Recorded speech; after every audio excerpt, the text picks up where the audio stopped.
A paz do Senhor, meus queridos. Olha só, já estamos entrando no livro de Juízes. Se continuarmos nesse propósito e o Senhor assim nos abençoar e aprovar o nosso desejo do coração, em um ano nós vamos ter lido toda a Bíblia, meditado nela e sendo ministrados pelo Espírito Santo quando colocamos todo esse projeto de Deus em oração diante do Senhor, nos dispondo a fazer conforme a sua vontade. Glória a Jesus. Então entramos no livro de Juízes. É o segundo dessa divisão dos livros da Bíblia, que são chamados livros históricos.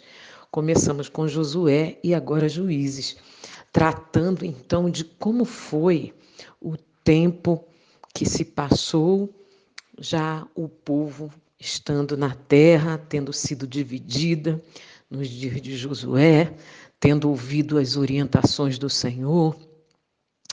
E depois que Josué morre, o povo ali na terra, nós vamos ver como se deu a postura desse povo e a postura do Senhor diante deles. O Senhor levantou entre as tribos juízes. Esses juízes não eram assim magistrados, juízes como hoje aqui nós temos o modelo. Eram homens, né, pessoas, homens e mulheres capacitados por Deus para missões de libertação e de justiça.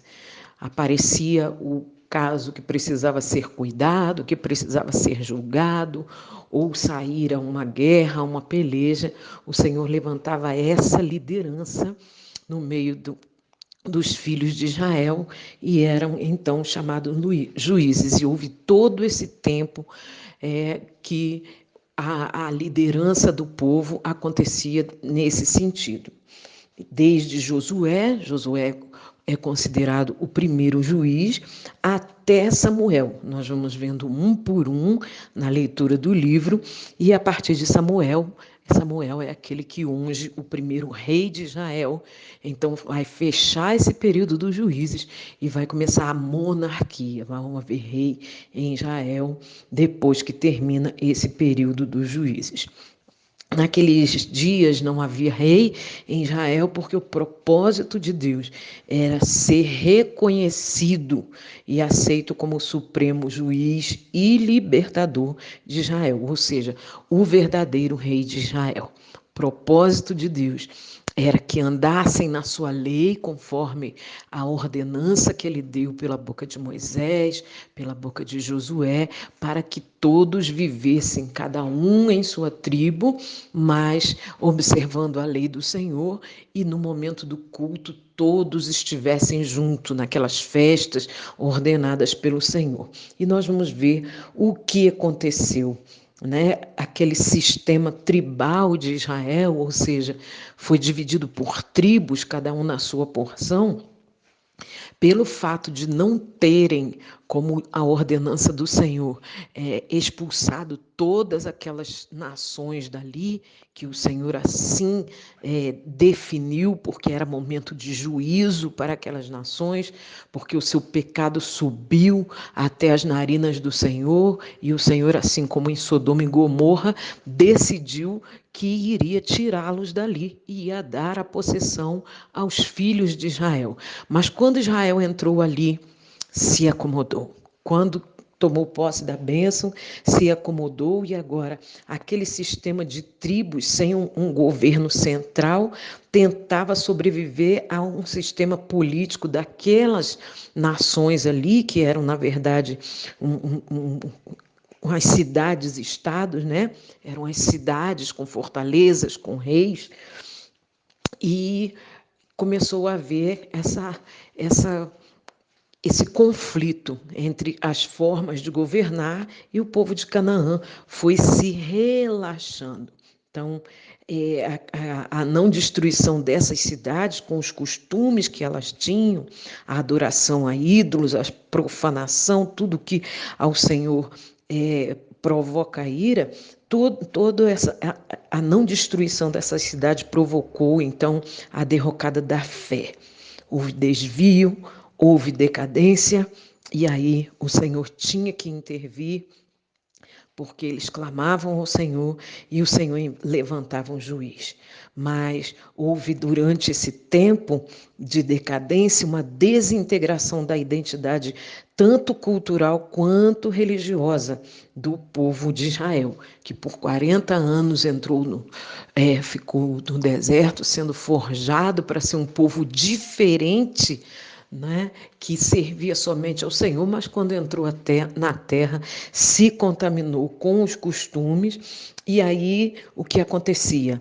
Esse desvio, essa decadência trazia crises, trazia escravização. Aqueles povos ali da terra começaram a oprimir, começavam a escravizar, havia violência generalizada, nós vamos ver durante esse livro, ou seja, desviados do Senhor, uma completa anarquia no meio do povo que o Senhor houvera dado ordens para que tivessem postura de servos de Deus. Então nós vamos ver sempre no livro a mensagem assim: naqueles dias não havia rei, então cada um fazia conforme os seus próprios olhos. Então, esse livro e a narração desses acontecimentos apontam para o motivo pelo qual chegou a ter monarquia, rei em Israel. Indica que a monarquia seria, então, a alternativa. Um governo centralizado, um rei que saísse, né, na frente das batalhas, como nós lemos sempre. Então, nas últimas narrativas do livro, nós vamos ver grande violência chegando ao limite, né? E no trato com a justiça, nessas questões, não havia equidade, não havia justiça, ou seja, estava tudo totalmente fora do projeto de Deus. Mas nós vamos vendo que a postura de Deus, a aliança do Senhor, ele continua fiel a ela. Deus permanece fiel à sua aliança. Por isso ele é paciente, por isso é longânimo. Né? Então ele é paciente conosco, é longânimo conosco por amor ao projeto que ele tem a nosso respeito. Mas chega um momento em que a última gota cai na taça, né? E aí aquilo que é justo recai sobre as nossas vidas. Então, quando este ciclo de desobediência e socorro de Deus, ele terminaria, quem seria o libertador? Então, esse livro aponta muito claramente para como é a nossa situação, é o nosso retrato, né? Nós somos dessa maneira, longe da presença do Senhor, é assim que nós agimos. Precisamos ser resgatados, precisamos ser libertados dessa vã maneira de viver. Precisamos de um Salvador, precisamos de um libertador, e é isso que o livro aponta. Naqueles dias, o Senhor encaminharia a nação para a direção, né, o governo de um rei, mas apontando, sim, para o governo do Rei Jesus, porque é dele que nós precisamos para que essas coisas, nós sejamos libertas de toda ela, né? Então a gente vê que o pecado leva à escravidão e o arrependimento leva à redenção pela mão de um libertador. Nós necessitamos desse libertador. Outra coisa que o livro nos chama atenção é para, principalmente em nossos dias atuais, termos nossa postura política como servos de Deus diante da violência. Se nada fizermos, se não atuarmos, se não tomarmos atitude, estamos sendo coniventes com o sistema do mundo. E aí se torna normal, como naqueles dias, ali no meio do povo de Israel, a violência estava normal. Nós precisamos tomar posição no mundo espiritual, de resistência, na oração, na palavra, no acolhimento, intervenção para interromper esse ciclo de violência. Deus nos abençoe na leitura desse livro. Sigamos no nosso propósito para a honra e para a glória do nome do Senhor. Amém.